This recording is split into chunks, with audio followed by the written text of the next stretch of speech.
오늘 가장 뜨거운 경제 뉴스를 제일 생생하게 전해드리는 시간입니다. 어린이날 어떻게 보내셨어요? 어린이 2명을 둔 어른인 저는 지금 피곤이 굉장히 가득 차 있습니다. 오늘 출근할 수 있음이 제게는 어린이날 선물이었는데요. 갈 회사가 있다는 것 참 감사한 일이죠. 코로나19로 갈 회사가 없어진 분들이 많이 있습니다. 앞으로 시간이 지나면 일자리를 잃을 분들이 더 많아질 것 같아 걱정입니다.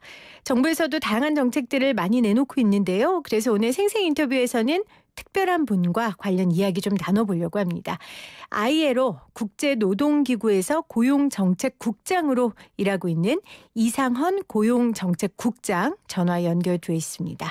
국장님 안녕하세요. 네, 안녕하세요.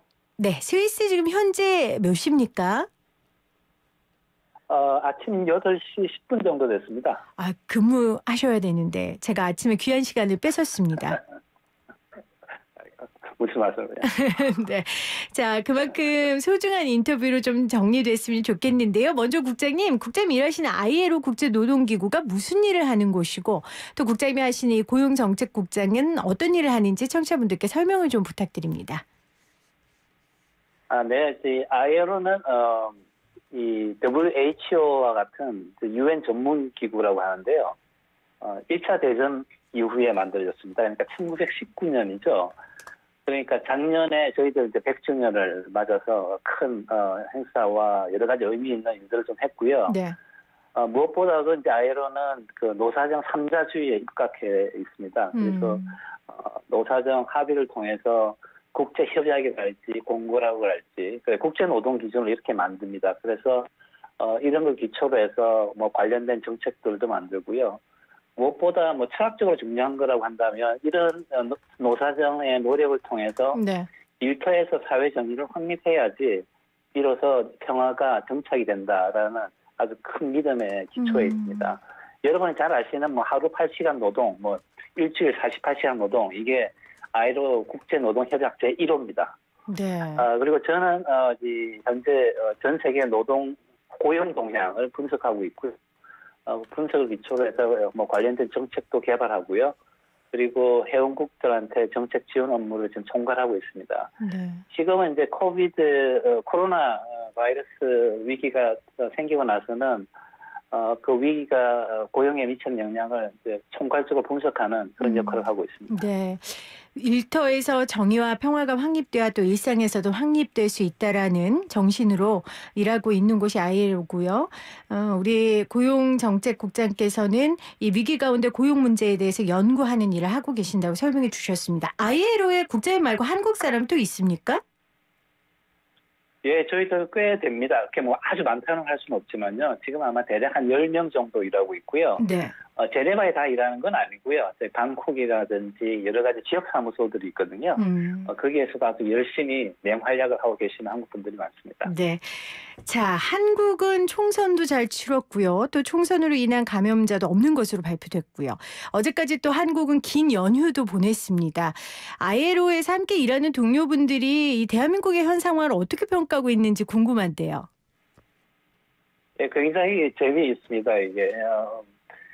그게 뭐 바이러스가 터지기 시작한 게 뭐 1, 2월이니까요. 그때쯤 돼서 이제 한국에 드디어 이제 코로나 바이러스가 확산된다는 얘기가 나오자마자 동료들이 많이 걱정해줬죠. 뭐 친지들 어떤지 가족들은 어떤지 걱정을 많이 해줬는데 3월 초 정도 되니까 한국은 왜 이렇게 잘하는지 궁금해하는 거죠. 그래서 좀 배우려고 하고 뭐 이렇게 성공적으로 방영한 이유가 뭔지를 많이 보고 이렇게 했고요. 그때 이제 이미 해외 언론에서 한국에 대한 관심이 굉장히 컸습니다. 3월 말 정도 되면 제 생각에 한국이 어느 정도 부러움의 대상이 되었던 것 같고요. 네. 근데 지금은 부러움 단계를 넘어서 약간 좀 시기하고 질투하는 이런 단계가 아닌가 싶을 정도인 것 같습니다. 네. 제가 외국 생활 한 25년 넘어 했는데요. 아마 이 25년 기간을 통틀어서 최근 몇 개월이 한국이 가장 자랑스러운 순간이 아니었나 생각합니다. 네. 자, 국장님이 한국이 더 자랑스러우려면 코로나19로 인한 최악의 실업 대란을 먼저 정부가 선제적으로 막고, 그리고 우리 노동자 근로자들을 위한 정책을 내놓아야 또 국장님 더 자랑스럽지 않으시겠습니까? 대한민국이? 그렇죠. 네. 네. 그래서 오늘 좀 관련 이야기를 국장님한테 좀 조언을 듣고자 하는데, ILO가 코로나19로 인해 최악의 실업 대란이 올 것이라고 이미 경고했습니다. 그리고 ILO에서 실업자 변화를 2주에서 한 3주 간격으로 파악을 한다고 하는데 현재 상황이 어떻습니까? 글쎄요. 아주 많이 걱정스럽습니다. 솔직히 말씀드리면요. 저희들이 이제 이 코로나 바이러스가 터지기 시작했을 때부터 이게 고용에 미치는 영향에 대해서 걱정을 되게 많이 했습니다. 그래서 분석 작업을 어느 국제기구보다 좀 빨리 시작을 했고요. 저희도 2월 말부터 분석을 시작을 했고 처음 결과를 3월 초부터 내고 계속 이제 업데이트를 시키고 있는데요. 불행히도 상황이 점점 나빠지고 있다고 봅니다. 저희들이 이제 불과 3주 전만 하더라도 이 코로나 바이러스 때문에 이번 2, 4분기에만 한 노동시간이 한 7% 정도 손을 댈 거라고 생각을 했었는데 네. 지금 최근 추계한 거는 거의 뭐 11%에 가까운 삭감이 이제 예상이 되는데요. 이게 고용량으로 갖고 무슨 얘기가 되느냐면 지금 현재 이번 2, 4분기에 한 2억 명 내지는 3억 명 정도에 해당되는 풀타임 잡이 없어진다고 생각하시면 되는 겁니다. 그래서 그만큼 심각하고요. 저희들이 왜 노동시간을 자꾸 분석하느냐 하면 예전에는 뭐 고용 단위로 분석을 했었는데 지금은 사실 통계적으로는 고용 상태에 있지만 일을 못하는 사람이 굉장히 많습니다. 네. 여러 가지 이유 때문에 그렇고요. 그리고 일을 하는 사람들 중에도 사실 노동시간이 많이 줄어서 소득에 타격을 받는 사람들이 되게 많거든요. 그래서 그런 걸 분석하려고 가능하면 저희들 노동시간 단위로 지금 분석하려고 하고 있습니다. 네. 현재 좋아진다는 아직 소식은 없고요. 계속 악화 소식만 있어서 늘 이렇게 업데이트 시켜서 발표할 때마다 좀 마음이 좀 불편하고요. 좀 죄송스러운 상황입니다. 그렇겠죠. 이 상황이 얼마나 심각한지를 한 가지 비교를 해서 말씀을 드리면 2008년 이 사이에 금융위기가 있었는데요. 그때 전 세계적으로 생긴 실업자 숫자가 2,200만 명입니다. 네. 지금은 그 10배에 해당되는 숫자가 사실상 실업의 위험이 있다고 이야기를 하는 거니까 그야말로 2차 대전 이후의 초유의 사태라고 봐야 될 것 같습니다. 네. 노동시간이 7% 줄어들 것이라고 예상했었는데 현재는 거의 11% 정도 줄어들 것이라고 예상하고 계시고 풀타임 잡이 거의 3억 개 정도 없어질 것이다. 2008년 금융위기 때 2,200만 명이 실업자였는데 10배 정도 증가할 것이다. 라고 현재 상황을 ILO에서 파악한다고 말씀해 주셨습니다. 그러면 ILO에서 이 한국 상황도 따로 파악을 합니까? 예, 저희도 따로 파악은 하고 있는데 발표는 하지는 않죠. 왜 국가별 통계는 다소 좀 민감한 상황이라서 네. 따로 발표는 하지 않는데 저희들 파악하기로는 한국은 상대적으로 상황이 좋습니다. 뭐 유럽이나 미국 이런 국가에 비해서는 좋은 편인데 제가 덧붙여서 말씀드리자면 상대적으로 좋다는 얘기지 절대적으로 좋다는 얘기는 아닙니다. 네. 한국의 고용시장도 굉장히 어려워질 거로 예상하고 있고요. 이미 3월달 통계를 보니까 이미 나빠지는 징조가 많이 보이고 있고 저희들 판단으로는 최소한 올 상반기까지는 굉장히 어려울 것 같고요. 네. 하반기도 그렇게 쉬울 것 같지는 않습니다. 이건 한국 자체의 문제가 아니라 전 세계적으로 경제가 어려워질 것이고 그리고 한국은 또 수출에 의존하는 비중이 굉장히 높기 때문에 한국이 아무리 잘한다 하더라도 세계 경제의 악화 영향권에서 벗어나기는 힘들 거로 보고 있습니다. 국장님, 코로나19를 우리가 잘 대처해서입니까? 아니면 정부가 고용 관련된 대책들을 잘 내놔서입니까? 상대적으로 좋은 이유가 뭘까요? 저는 한국이 코로나 극복을 잘했던 것이 경제적으로나 고용 상황을 좋게 만드는데 크게 기여했다고 생각을 합니다. 저희들이 지금 분석을 해보면요. 네. 적극적으로 방역을 하는 것이 물론 국민의 안전이나 생명, 건강 이런 데 굉장히 중요하지만 동시에 경제적으로 굉장히 효과가 큽니다. 예를 들어 한국은 여러 가지 방역 조치를 취했지만 그래도 최소한의 경제 활동이라고 할지 이런 걸 보장하는 상황이었거든요. 그런데 유럽이나 미국 국가의 조치를 보면 알겠지만 아예 바깥 출입이 불가능합니다. 네. 그만큼 경제적 타격이 그만큼 큰 거죠. 그러니까 그런 면에서 본다고 하면 한국의 좋은 방역 정책이 결국에는 좋은 경제 정책이었고 또 좋은 노동 고용 정책이었다고 볼 수 있죠. 네, 최소한의 경제 활동을 보장하면서 방역을 잘한 것이 결국 경제적 타격을 상대적으로 줄인 것이다라고 말씀해 주셨는데 정부에서도 참 여러 가지 대안들을 내놓고 있습니다. 가장 최근에 나온 대안은 청와대와 여당이 고용보험을 전 국민으로 확대 적용하자라고 나온 거거든요. 이런 움직임에 대해서는 어떻게 평가하십니까? 저는 아주 긍정적으로 평가하고 있습니다. 네. 물론 좀 늦은 감이 있습니다. 이 문제는 뭐 고용보험을 확대하자라든지 실업급여를 확대할 수 있게 하든지 뭐 실업부조를 확대하자는 얘기는 아시다시피 오래전부터 나온 얘기고요. 특히 자영업자 뭐 특수고용직 관련해서는 문제 나왔고 관련된 법안이라든지 이렇게 국회에 오래전에 제출도 돼 있고 하지 않았습니까? 네. 그런 면에서 좀 진작에 했더라면 어땠을까 하는 좀 만시지탄이 좀 있긴 한데, 지금이라도 이제 정부하고 정당이 적극적으로 이 점에 나서는 데 대해서는 굉장히 긍정적으로 평가를 하고 있고요. 물론 아주 쉽지는 않습니다. 이게 말은 굉장히 하기 쉽지만 여러 가지 제도적으로나 정책적으로 고려해야 될 사안이 많은데, 네. 제가 개인적으로 볼 때는 뭐 자영업자를 어떻게 적극적으로 설득해서 이 고용보험 안으로 들어오게 할 건지가 이제 쉽지 않은 문제인 것 같고요. 그리고 이거는 설득의 문제가 아니라 정부가 정책을 좀 잘 짜서 좀 적극적으로 좀 지원을 해야만이 좀 쉽게 정착할 수 있지 않을까 생각하고 있습니다. 설득의 문제가 아니다라고 말씀을 하셨는데 그 김용범 기획재정부 차관도 곧 들어닥칠 고용 충격에 대비해 제도의 성벽을 보수할 시간이다 지금이 이렇게 이야기를 했거든요. 이런 지금 정부가 말하는 고용보험 전국민 확대 적용이 앞으로 일어날 고용 충격에 많은 대비책이 될 것이라고 보시는 거죠? 예, 저는 뭐 중장기적으로 될 거라고 그렇게 생각을 하고 있는데 네. 한 가지 전제는 이 고용보험이라는 것이 지금 정부와 여당에서 추진하는 것처럼 아주 신속하게 빨리 정착이 될 수 할 수 있겠다는 걸 전제해서 드리는 말씀이죠. 그런데 네. 좀 정책이 지지부진해진다 그러면 조금 더 문제가 어려워질 수도 있고요. 또 다른 한 가지는 아무리 빨리 움직인다 하더라도 지금 고용보험을 전 국민을 확대하는 데는 아마 시간이 좀 걸릴 겁니다. 그렇겠죠. 그런데 지금 고용시장의 충격은 지금 벌써 일어나고 있는 일이고 향후 몇 개월 동안은 좀 아주 상황이 우려스러울 정도까지 갈 가능성을 배제할 수가 없거든요. 네.